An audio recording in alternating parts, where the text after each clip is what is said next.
وعلیکم السلام ورحمۃ اللہ وبرکاتہ۔ محترم بھائی نے یہ ایک پوسٹ بھیجی ہے، آخری نبی صلی اللہ علیہ وسلم نے فرمایا اپنے مرنے والوں کے قریب سورہ یاسین شریف پڑھو۔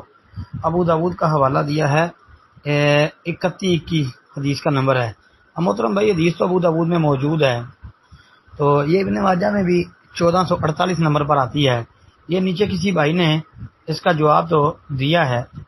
اچھا جی، محترم بھائی اس میں نا روایت میں ایک تو ابو عثمان اور اس کا باب، یعنی یہ دونوں ہی مجہول ہے نا جی، ابو عثمان اور اس کا باپ یہ دونوں مجہول ہیں۔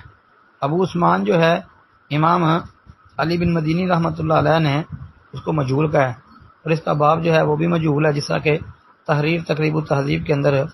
اور پھر یہ روایت علل کے ایک بڑے امام دارقطنی وغیرہ کے نزدیک بھی ضعیف ہے، جو دارقطنی ان کے نزدیک ضعیف ہے۔ اس کے علاوہ جو ہے محققین علماء کے نزدیک بھی یہ ضعیف ہے، ثابت نہیں ہے۔